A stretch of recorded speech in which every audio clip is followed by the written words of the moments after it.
And I guess, yes, the story of that game has to be the Poppy pick. We heard Doublelift say it in one of the features earlier that if he was an underdog in a matchup or was in a tough spot down in a series, he would start pulling out that cheese and try and win off the back of something that people don't predict. Yeah, when's the last time you've seen a Poppy in solo queue anywhere? Like, nobody plays Poppy in Challenger solo queue or high-level solo queue. So to pull something out like that, and if you know how to play a champion like Poppy well and they have no idea what to do against it, then they're just going to get completely destroyed. And you saw that. Poppy got the 2 kills off that teleport, and she just got so strong. Ezreal couldn't do anything. He just had to like pray that the ulti duration would run out before he died. And in a lot of circumstances, his whole team died or he ended up dying. And then we have to talk about the fact, though, that on top of the pick, it was a great pick, it was a great surprise pick, Unicorns of Love, they played their level 1 the best. Their level 1 has gotten better each game, right? This time they got Poppy into the 1v1, so she was getting that free farm against the Mundo. They had now Lucian, who's a better early game AD carry, in the 2v2 on the top lane, and they capitalized, like you said, on that teleport. So the whole first 8 minutes of the game, they played that pretty fantastically compared to the prior 2 games, and that shows what they can do when they get to that point. Yeah, they drafted way better. They got the Lucian instead of the Trist when they matched the lane, so they actually had a better laning phase. And then they picked the Poppy for the counter pick. They had a plan. They knew they want to match the lanes, and they got it going. Even though Lee Sin died and gave Ryze that first blood, which was kind of bad, Poppy got a great teleport and then countered the gank, got a double kill off that, and then... Let's take a look at that replay. We'll pull it up, and I'll let you explain how this really was at 5.5 minutes into the game, the play that made the game. Yeah, when a hyper carry like Poppy gets a double kill that early, you know things are going to be bad. And Millenium's trying to look for the pick off on Thresh. They thought it's a 3v2. And then they get the kill on Thresh. That's great. But Poppy, Mundo can't do anything to stop Poppy from teleporting in. He just gets the flank off, pops the ghost. Boom. 1 kill. Kha'Zix's instantly dead. Gets the love tap on Nami for the double kill. And then she just... What's interesting here, too, though, is the fact that Mundo didn't have a TP to match, because he TP'd to the bot lane to take that 1v1 early in the game. So it was early enough in the game. And we see where we fast forward here to the kill in the mid lane, because then Lee Sin, great roam down by Gilius to secure yet another kill. Yeah, this also allows Ahri to have the pressure mid. And yeah, you're right.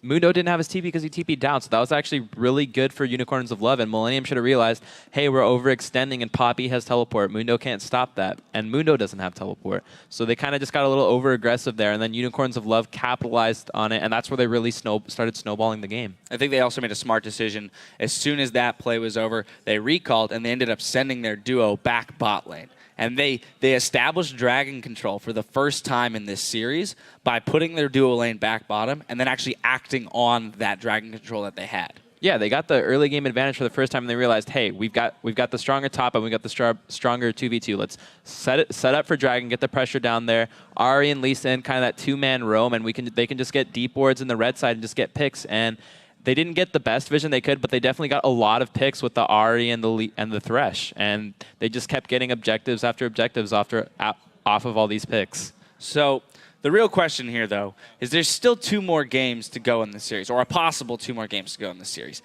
You have a great showing like that on Poppy. Can you do that over and over again, or does the ban come through this next time around and they shut, the Millennium shuts you back down? I think there's no doubt that the Poppy ban will go through unless he decides not to play Mundo, because he goes from 1-7 on Maokai to like 9-0 on Poppy, and he does a great job on Poppy. And that's one of those picks that you kind of pull out, where counter picks you pull out that people don't ever expect. And I actually kind of like messed around with Poppy, and Poppy only really works into champions like Mundo, where they can't really deal with you early game, and then Poppy just gets the free farm and gets strong. So then you have to wonder then what Unicorns of Love has left up their sleeves, because I would imagine they have that same assumption then, that they're probably not going to get Poppy this next time around. So although this is a great momentum shift, they definitely, they've got some life back in them. What do you expect to see them do in game 4? I think I expect them to realize, hey, when we get the early game advantage, we really run with it. So I think they're not gonna want to go for the Tristana pick. They want to go for the Lucian pick again.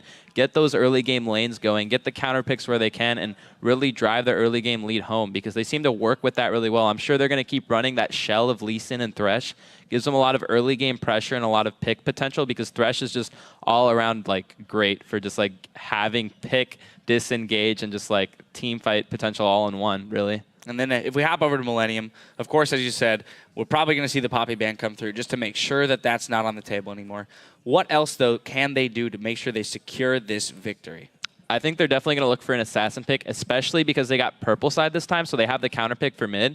So Kevin's just been playing Mundo every game, so I think they're going to want to toss out the Poppy ban so they can get him back on Mundo. So they're going to probably just run the same thing they did this time, but ban Poppy, I think, is the biggest thing. And basically, in a best of 5, what you want to do is run the same strategy if you keep winning with it and force the team to pull something out to deal with it. And Millenium won the first 2 games, and then boom, Poppy came out of nowhere, and they dealt with Millennium's strategy. And now Millenium has to deal with what Unicorns of Love did, and they're probably going to go for the Poppy ban and see if they have anything else that can deal with the strategy that they won 2 games with. I definitely like the idea, too, though, that you kind of threw in there of getting Kurt back on an assassin because he pulled out the Rise in this game, and I feel like he was so much more effective when they did carry from the mid lane in the past 2 games.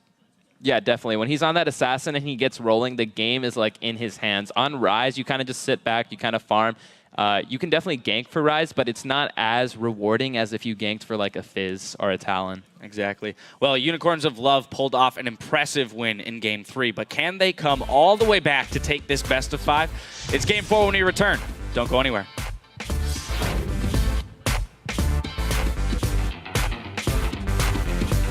The rest of Millenium are not even close. They're going to cut him off in the lane. All right, Hillsong plays him in. Hook. Oh! He just mad life that poor guy. Kevin's got to go down. He owns Kevin, doesn't care. Goes for J-Ree. Half health on the Nami. 1 for 0 so far. Nice knockback. J-Ree in the air. What are you doing? Down he goes. Vizichachi gets a double kill. I'm coming from behind. Kill them all, kill them all. Go, guys. Stop it coming. Stop the dragon, stop the dragon, stop the dragon. Nice. Can we get a shot? I got it. Shot. Kha'Zix. Rise! Finish it! Mundo! Burst down! Burst the Mundo! Nice! Nice! Push now! Push! The charm as well. There's the TP. And here comes Poppy. Down goes Kerp. And there's the knockback. Goodbye, Creatine. Kerp did get the kill on Power of Evil. But by the way, Poppy is going to kill you. But they might trade back on the AD carry. Vardox, no, he stays alive. Creatine, Vizichachi again in the mix. And down he goes.